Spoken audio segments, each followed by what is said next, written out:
누가복음 5장 1절에서 11절까지 말씀을 보시겠습니다. 누가복음 5장 1절에서 11절까지 말씀을 제가 한 절 읽고 여러분이 한 절 읽고 교독하시겠습니다. 사람들이 그분께 몰려와 하나님의 말씀을 들으려 할 때 그분께서는 게네사렛 호숫가에 서서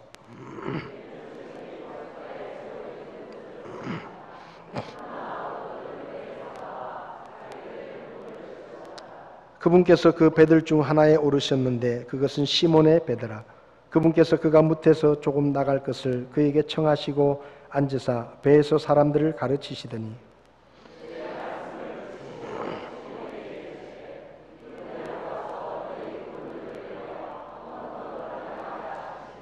시몬이 응답하여 그분께 이르되 선생님이여 우리가 밤새도록 수고하였어도 아무것도 잡지 못하였으나 그럼에도 불구하고 선생님의 말씀에 따라 내가 그물을 내리리이다 하고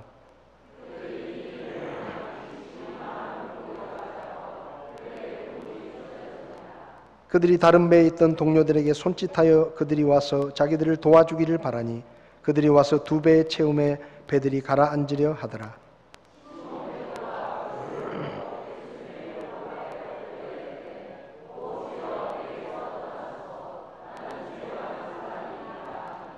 이는 그와 또 그와 함께한 모든 사람들이 자기들이 잡은 물고기들을 끌어당김으로 말미암아 놀랐기 때문이더라.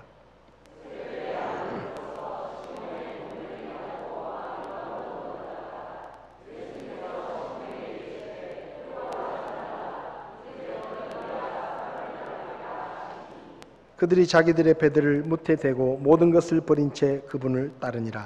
아멘. 서신 채로 잠깐 기도합니다. 살아계셔서 오늘도 말씀하시는 아버지 하나님, 하나님의 은혜를 감사합니다.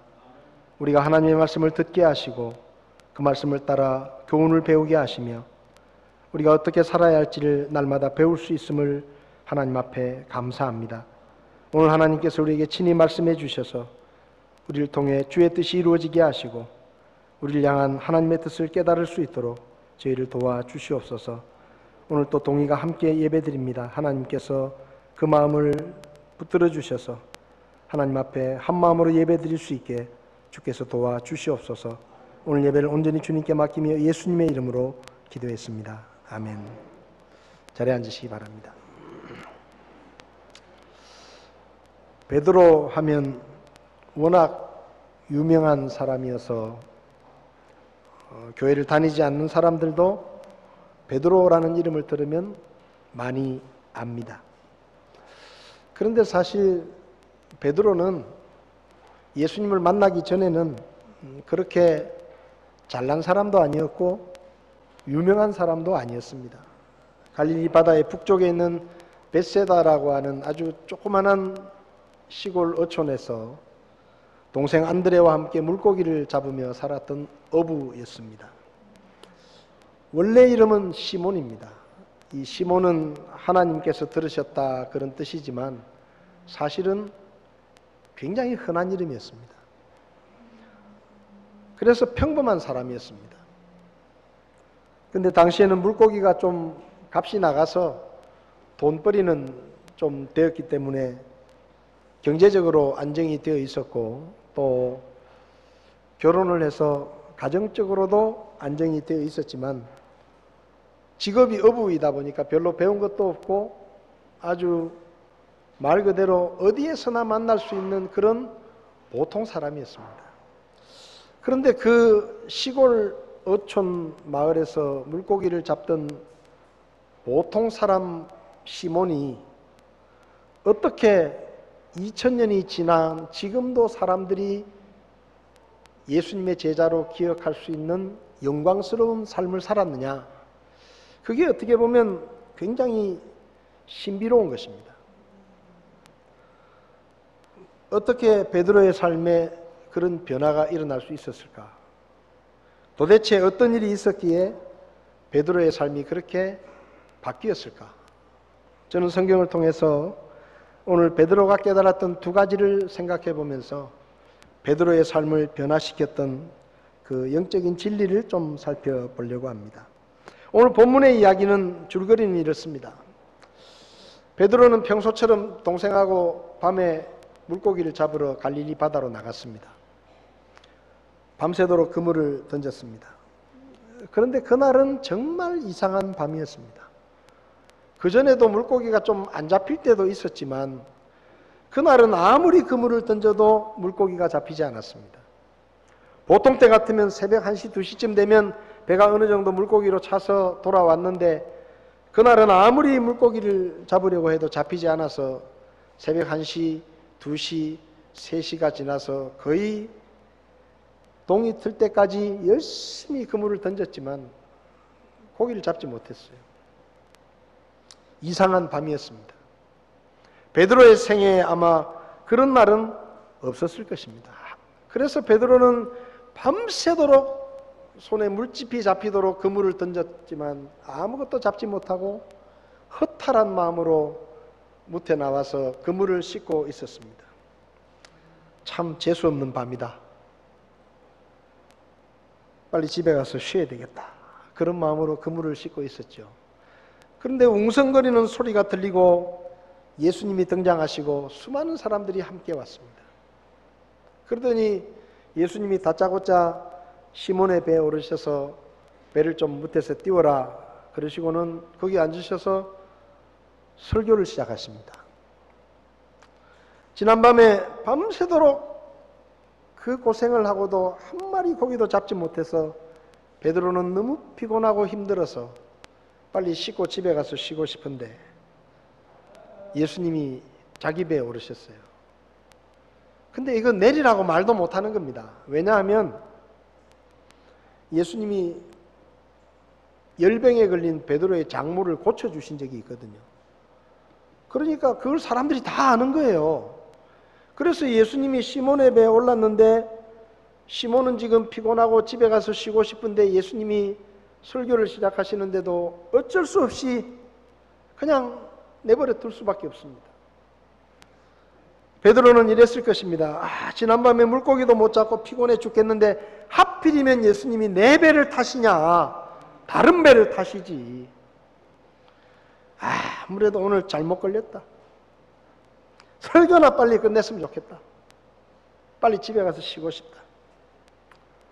그래서 예수님의 설교가 빨리 끝나기를 기대했는데 마침내 설교가 끝났습니다. 마지막으로 그렇게 하셨겠죠, 예수님께서. 근데 예수님이 설교를 끝내고 내리실 생각은 하지 않으시고 베드로에게 이제 깊은 데로 가서 그물을 내리고 물고기를 좀 잡아봐라 하고 말씀하십니다.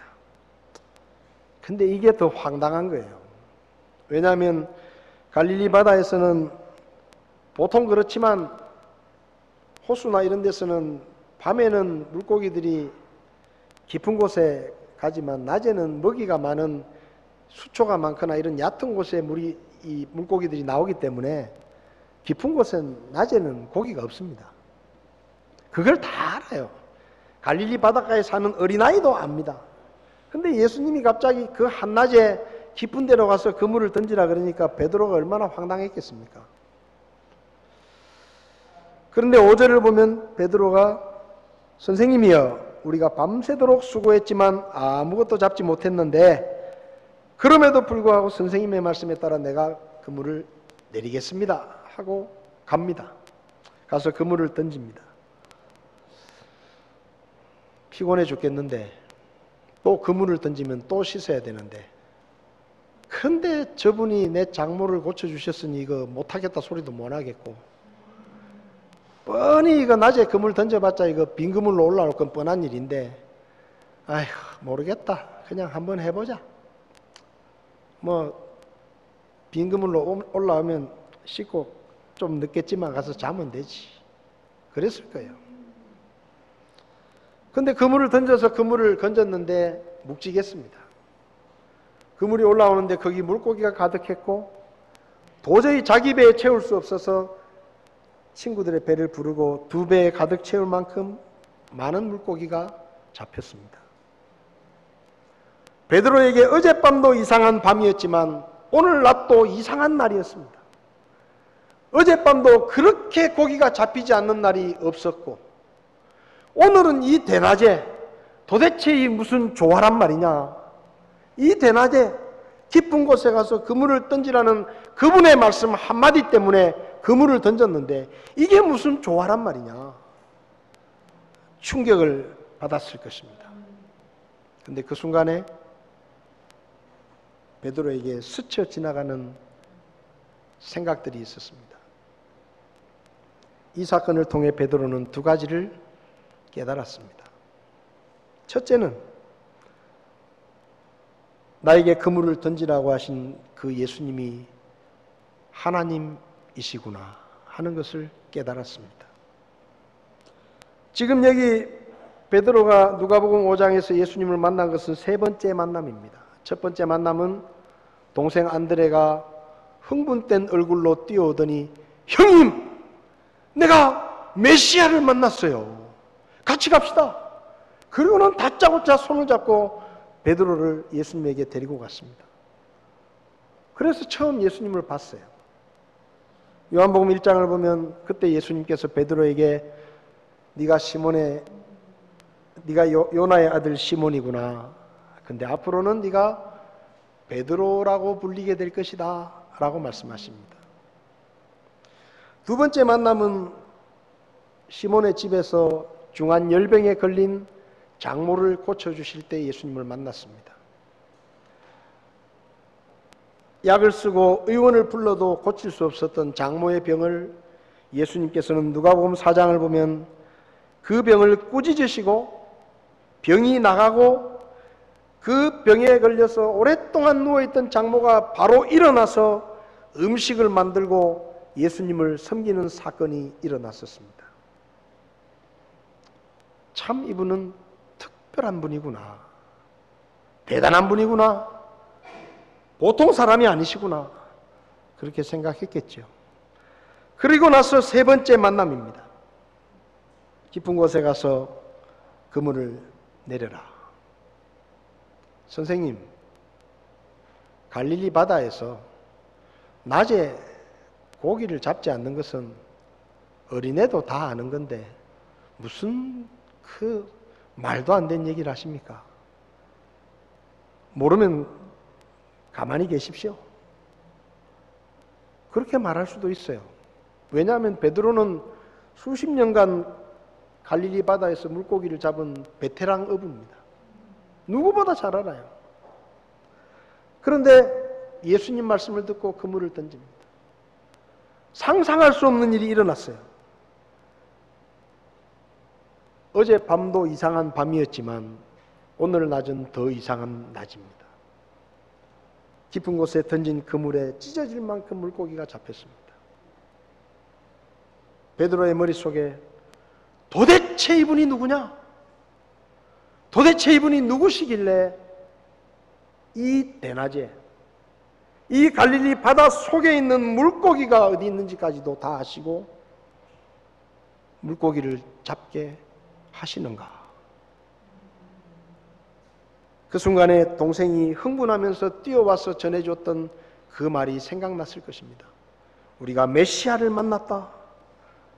우리가 메시아를 만났다. 하나님이 약속하신 그 구원자를 만났다. 그렇다면 이분이 정말 하나님이 보내신 메시아란 말인가? 그렇다면 이분이 하나님의 아들이라는 말인가? 직감적으로 그는 자기 앞에 계신 예수님이 하나님의 아들이시며 하나님이시라는 것을 깨달았습니다. 그 순간 다리에 힘이 풀리고 베드로는 예수님의 무릎 앞에 엎드렸습니다. 그리고 이렇게 말합니다. 8절을 보면 오 주여 내게서 떠나소서. 나는 죄 많은 사람입니다. 그가 그물을 던지러 갈 때 그는 5절에서 이렇게 말합니다. 선생님이여 우리가 밤새도록 수고하였지만 아무것도 잡지 못했습니다. 그럼에도 불구하고 선생님의 말씀에 따라 내가 그물을 내리겠습니다. 그물을 내리기 전까지 예수님은 베드로에게 좀 특별한 선생님이었습니다. 그런데 그물을 내려서 그물에 가득 찬 물고기를 바라보는 순간 예수님은 더 이상 선생님이 아니었습니다. 특별한 분이 아니었습니다. 그분은 사람이 아닌 하나님이셨습니다. 그래서 그는 말합니다. 오 주여, 주여. 조금 전까지만 해도 선생님이여 그랬는데 그 엄청난 기적 앞에서 그는 예수님이 하나님이시라는 것을 알고 오 주여 라고 고백합니다. 베드로의 변화는 여기서부터 시작됩니다. 사람은 예수 그리스도가 누구신지를 깨닫는 순간부터 사람은 달라지기 시작합니다. 후에 베드로는 예수님께서 가이사라 빌립보 지방에 가셨을 때 사람들이 나를 누구라 하느냐라고 물으시고 제자들에게 그러면 너희는 나를 누구라고 하느냐 물으셨을 때 베드로가 대답했던 것을 기억하시죠? 주는 그리스도시요 살아계신 하나님의 아들이십니다. 여러분, 오늘날 사람들은 예수님을 압니다. 어떤 사람은 위대한 역사에 큰 업적을 남긴 4대 성인 중에 한 사람이라고 알고 있습니다. 어떤 분은 세계 최고의 종교인 기독교의 창시자라고 말합니다. 어떤 분들은 그는 위대한 교육자고 우리가 본받을 만한 위대한 위인이고 위대한 지식인이고 철학자이고 그는 경영자라고 말합니다. 그러나 그렇게 예수님을 안다고 해서 달라지는 것은 없습니다. 아무런 변화가 없습니다. 그러나 그들 중에 어떤 사람들은 예수님이 바로 하나님의 아들이시고 하나님이시라는 것을 깨닫고 삶의 변화를 경험합니다. 왜 예수님이 하나님이시라는 것을 아는 것이 중요합니까? 예수님이 하나님이시라는 것을 알아야 하나님의 사랑과 하나님의 은혜를 알 수가 있는 것입니다.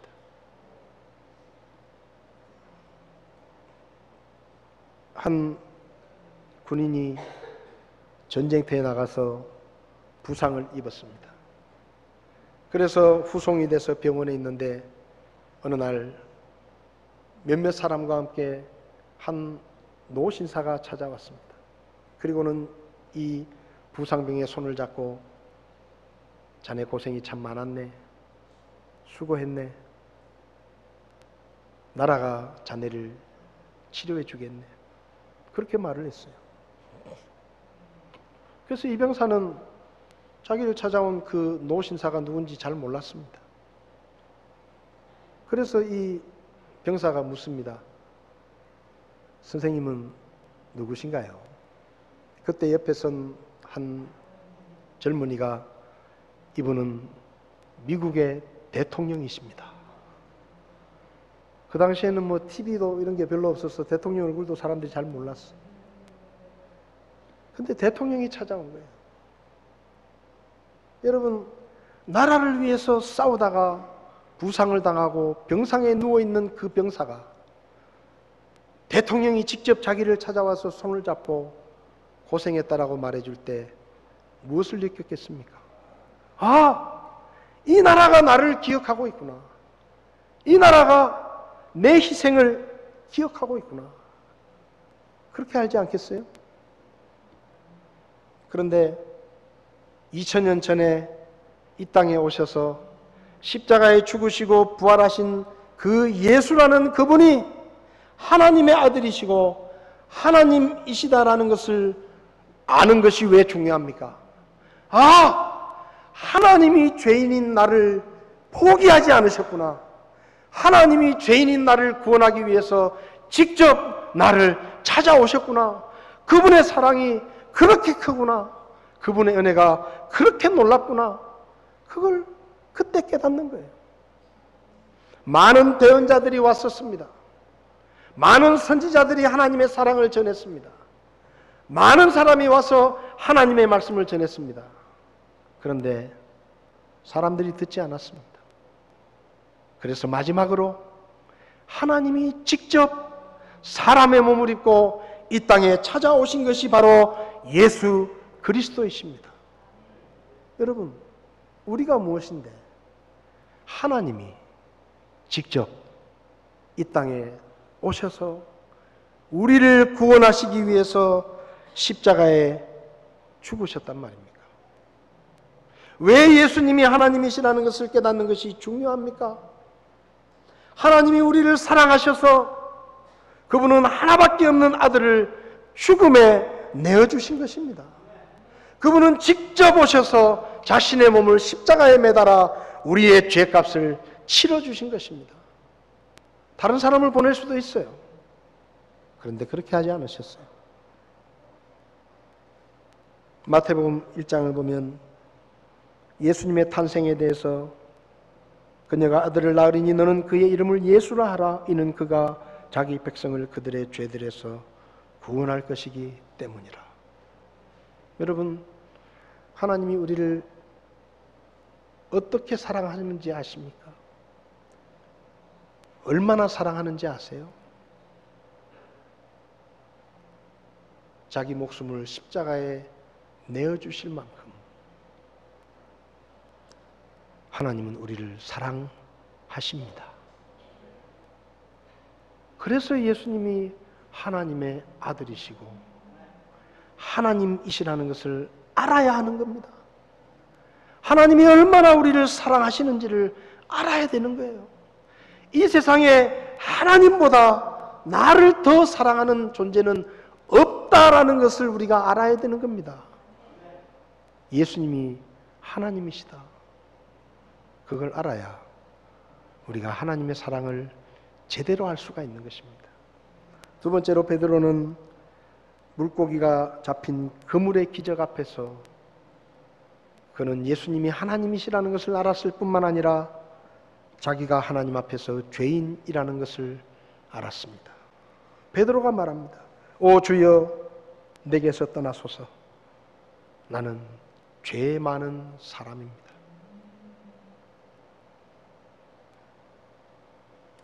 예수님이 하나님이시라는 것을 깨닫는 순간 그는 예수님께서 자기가 지금까지 살아온 모든 세월들과 자기가 행했던 모든 일들을 낱낱이 다 알고 계신다는 생각이 들었습니다. 그래서 그는 두말하지 않고 엎드려서 주여, 나를 떠나십시오. 나는 죄가 많은 죄인입니다. 그는 그렇게 고백합니다. 예수님이 한마디 책망도 하시지 않았습니다. 너는 죄인이라고 말씀하지도 않으셨고 너는 왜 그렇게 살았느냐고 묻지도 않으셨고 그분은 한마디도 하지 않으셨어요. 그런데 하나님 앞에 선 베드로는 스스로 저는 죄인입니다. 예수님을 만나기 전까지 베드로는 자기가 괜찮은 사람이라고 생각했을 것입니다. 뭐 특별히 남에게 큰 피해를 입힌 적도 없었고 살인을 하거나 도둑질을 해서 감옥에 잡힌 적도 없었고 그래서 자기는 나름대로 괜찮은 사람이라고 또 가끔은 어려운 사람들 좀 도와주기도 했기 때문에 나는 선량한 사람이라고 스스로 생각했을 것입니다. 그래서 사람들 앞에서 부끄럽지 않았고 떳떳했습니다. 죄인이라고 생각해 본 적 별로 없습니다. 그런데 하나님이신 예수님 앞에서 그의 생각이 달라졌습니다. 갈릴리 바다 속 물고기들의 움직임까지 다 알고 계시는 하나님 앞에서 내가 무엇을 감추고 무엇을 속이겠는가? 그는 스스로 고백합니다. 나는 죄 많은 사람입니다. 여러분, 사람은 하나님 앞에서 내가 누구인지를 깨달아야 합니다. 오늘날 많은 사람들이 다른 사람들 앞에서 내가 어떤 사람인지에 대해서 많은 관심을 갖습니다. 그래서 물어봅니다. 누군가 새로운 사람을 만났을 때 꼭 물어보죠. 친구한테 물어봅니다. 야, 그 사람이 나 어떻대? 그 사람이 나를 어떻게 생각하는지 궁금한 거예요. 저도 그랬어요. 저도 저희 집사람 집에 처음 인사를 하러 갔다 와서 저희 집사람에게 물었습니다. 그래, 어머니 아버지가 나보고 뭐라 그러셔? 궁금한 거예요. 그렇지 않습니까? 다른 사람이 나를 어떻게 생각하는지 궁금하잖아요. 교수님이 나를 어떻게 생각하는지 내 직장 상사들이 나를 어떻게 생각하는지, 내 직장 동료들이 나를 어떻게 생각하는지, 친구들이 나를 어떻게 생각하는지 궁금하잖아요. 그래서 물어봅니다. 그게 나 어떻다 그래? 그런데요, 안타까운 것은 다른 사람들이 나를 어떻게 생각하는지는 그렇게 궁금해하고 그렇게 알고 싶어 하면서 정작 하나님께서 나를 어떤 사람이라고 생각하시는지에 대해서는 관심도 없다는 겁니다. 묻지도 않아요. 하나님 나를 어떻게 생각하실까? 하나님 앞에서 나는 누군가? 묻지도 않습니다. 하나님의 평가 따위는 관심도 갖지 않습니다. 베드로도 그랬습니다. 지금까지 그랬어요. 나는 괜찮은 사람이야. 가끔 어려운 사람도 도와주는 걸. 내가 장모까지 모시고 있는데 이 정도면 괜찮은 사위지. 괜찮은 사람이야. 그런데 하나님이신 예수님 앞에 서는 순간 그는 하나님의 눈으로 자기를 보기 시작했습니다. 더러운 죄인이구나. 나는 죄가 많은 사람이구나. 그래서 그는 누가 시키지도 않았는데 오 주여 저를 떠나십시오. 저는 하나님이신 당신이 상대할 만한 그런 사람이 아닙니다. 저는 너무너무 죄가 많은 죄인입니다. 저는 하나님 앞에 설 자격도 없는 사람입니다. 저를 떠나십시오. 여러분, 사람은 하나님 앞에서 내가 어떤 사람인지를 깨닫는 순간부터 달라질 수 있습니다. 이사야 6장을 보면 이사야도 하나님을 배웠을 때 내게 화가 있도다. 내가 망하게 되었다. 나는 입술이 부정한 사람이다. 그는 자신의 죄인됨을 고백합니다. 요한복음 8장에서 가늠한 여자가 붙잡히고 수많은 사람들이 그녀를 돌로 쳐 죽이겠다고 돌을 손에 들고 따라왔습니다. 사람들의 마음속에 나는 깨끗한 사람인데 저 여자는 더러운 죄인이니까 돌을 던져서 내가 죽여도 나는 떳떳하다. 그런 생각을 가지고 돌을 하나씩 들고 왔습니다. 그때 예수님께서 그들을 둘러보시며 이렇게 말씀하십니다. 너희 가운데 죄 없는 자가 먼저 그녀에게 돌을 던져라. 성경을 보면 요한복음 8장 9절에 그들이 그것을 듣고는 양심의 가책을 받아 나이가 가장 많은 자로부터 시작하여 마지막까지 하나씩 빠져나가매 오직 예수님만 남았고 그 여자는 한가운데 서 있더라. 예수님 앞에 서는 순간 나는 저 여인보다 더 깨끗한 사람이라고 생각하며 돌을 손에 들고 그녀를 정죄하기 위해 따라왔지만 예수님 앞에 서는 순간 나도 별을 다를 바 없는 죄인이라는 것을 깨닫습니다. 그리고 돌을 던질 자격이 없다는 것을 깨닫고 하나씩 돌을 내려놓고 떠납니다. 그렇습니다. 사람은 하나님 앞에 서면 내가 누구인지를 정확하게 알게 됩니다. 왜 하나님 앞에서 내가 죄인이라는 것을 깨닫는 것이 중요합니까? 죄인이라는 것을 알아야 비로소 하나님의 은혜가 필요한 사람이라는 것을 알게 되기 때문입니다. 왜 하나님이 나를 사랑하셔야 되는가? 왜 하나님이 나에게 은혜를 베풀어 주셔야 하는가? 나는 소망이 없는 죄인이기 때문에. 그래야 답이 나오는 거예요. 예수 믿기 전에 먼저 하나님의 은혜를 알아야 합니다. 여러분, 오해하지 마십시오. 우리가 믿음으로 구원받는 게 아닙니다. 우리가 믿음의 행위로 구원받는 게 아니에요. 우리가 예수님을 믿기 때문에 하나님이 그 믿음을 보시고 우리를 구원해 주시는 것이 아닙니다. 믿음을 통해서 은혜로 구원을 받는 것입니다. 하나님의 은혜가 먼저입니다. 우리의 믿음의 행위 때문에 하나님이 우리에게 은혜를 베푸시는 것이 아니라 하나님이 이미 베풀어 놓으신 그 은혜를 우리가 믿음으로 받아들이는 거예요. 그래서 에베소서 2장 8절은 너희가 믿음을 통해 은혜로 구원을 받았나니 그것은 너희 자신에게서 난 것이 아니요 하나님의 선물이라고 말씀합니다. 왜 내가 하나님 앞에서 죄인이라는 것을 알아야 합니까? 그래야 하나님의 은혜가 보여요. 나는 더러운 죄인이었는데, 나는 소망이 없었는데, 나는 구원받을 자격이 없는데, 나는 영원한 지옥의 형벌에 처해야 되는 죄인인데 하나님이 나를 사랑해 주시고 나에게 은혜를 베풀어 주셔서 내가 나같이 이 더러운 인간이 구원을 받고 하나님의 자녀가 되는구나, 그걸 알게 되는 겁니다. 오늘날 많은 사람들이 예수님을 믿음으로 구원받는다라고 생각합니다. 그래서 어떻게 하는지 아세요? 내가 믿었으니까 날 구원해 주셨지. 내가 믿었으니까 천국 가는 거 당연하지. 내가 믿었으니까 죄 용서 받는 거 당연하지.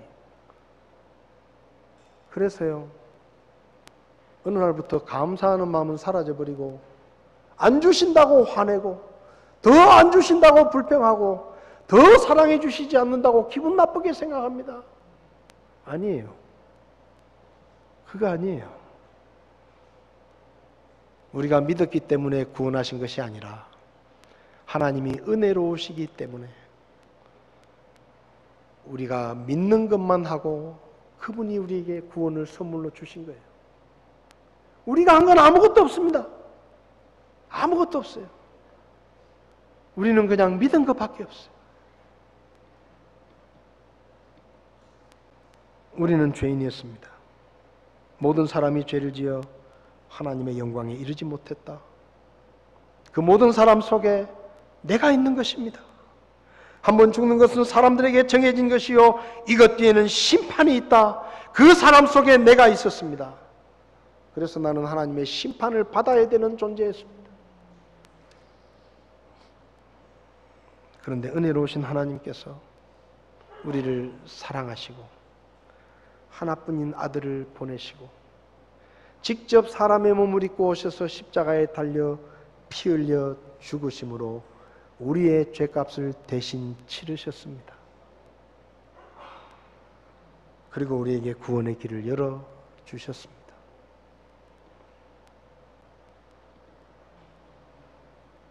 왜 하나님의 사랑이 필요 없다고 생각합니까?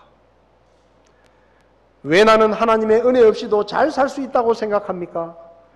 내가 하나님 앞에서 멸망당해야 될 죄인이라는 것을 알지 못하기 때문입니다. 여기 앉아 계신 분들 중에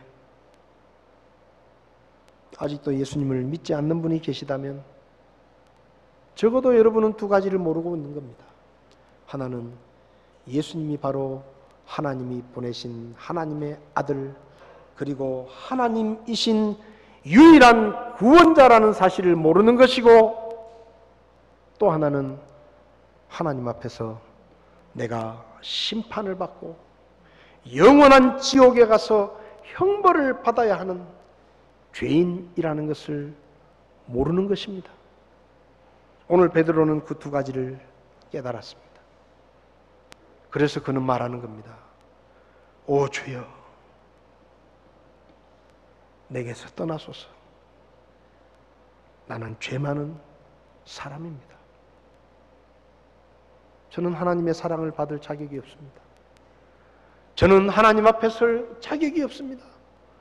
저는 더러운 인간입니다. 그러니 하나님, 저를 떠나십시오.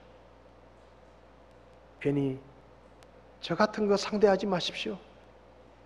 저 같은 인간 모른 척 하십시오. 저는 죄인입니다. 이 두 가지의 깨달음 때문에 베드로는 하나님의 사랑을 알았고 하나님의 은혜를 알았습니다. 그래서 모든 것을 버리고 예수님을 따라갈 수가 있었습니다. 여러분, 우리의 삶을 바꾸어 놓는 것, 우리의 운명을 바꾸는 것은 우리의 믿음이라기보다는 하나님의 은혜입니다. 하나님의 사랑입니다. 하나님의 은혜가 우리를 변화시키는 것입니다. 우리는 단지 믿음으로 하나님의 은혜를 받아들이는 것뿐이에요. 여러분, 지금까지 많이 해봤잖아요. 지금까지 말씀대로 살아보려고 얼마나 몸부림치셨습니까? 주님을 기쁘시게 하는 멋진 그리스도인이 되보겠다고 얼마나 말씀을 묵상하고 얼마나 기도하고 얼마나 애를 써보셨습니까? 잘 되던가요? 잘 안 됩니다. 왜 안 되는지 아세요? 은혜를 잊어버리기 때문이에요. 은혜를 잊어버리기 때문에. 내가 믿었지. 내가 노력하지. 내가 이만큼 했잖아. 내가 그만큼 기도했잖아. 내가 이렇게 애쓰고 있잖아. 그래서 달라질 것 같습니까? 아니에요. 우리는 그렇게 쉽게 달라지는 인간들이 아니에요. 언제 우리가 달라집니까?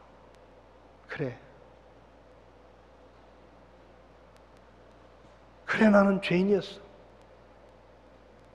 하나님의 사랑을 받을 만한 자격이 없었어. 나는 죽어서 지옥에 가서 마땅한 죄인이었어. 내가 지옥에 가는 거 당연해. 그런데 하나님께서 나를 구원하시겠다고 직접 오셨어. 그리고 내 죄를 대신해서 그분이 십자가에 달려 죽으셨어.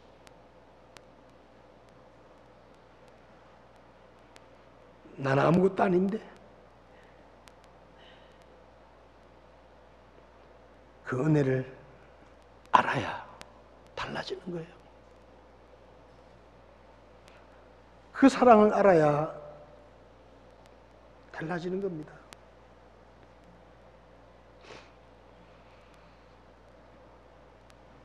잊지 마시기 바랍니다. 우리를 구원하시려고 하나님이 벌금 몇 푼 대신 내신 거 아니에요. 다른 사람 보내서 십자가에 죽게 하신 거 아닙니다. 그분이 직접 오셔서 우리를 구원하시겠다고 십자가에 달려 물과 피를 다 쏟으시며 고통을 당하시고 채찍에 맞으시고 피투성이가 되도록 대가를 치르시고 하나님의 어린 양이 되셔서 우리가 쓸만해서 구원하셨다고 생각도 하지 마십시오. 우리가 하나님께 뭐 도움이 되어서 우리를 구원하셨다고 상상도 하지 마십시오. 우리는 아무짝에도 쓸모없는 죄인이었습니다. 근데 우리를 잡아주시고 건져주셨어요. 그 은혜를 잊지 마시기 바랍니다. 기도하시겠습니다.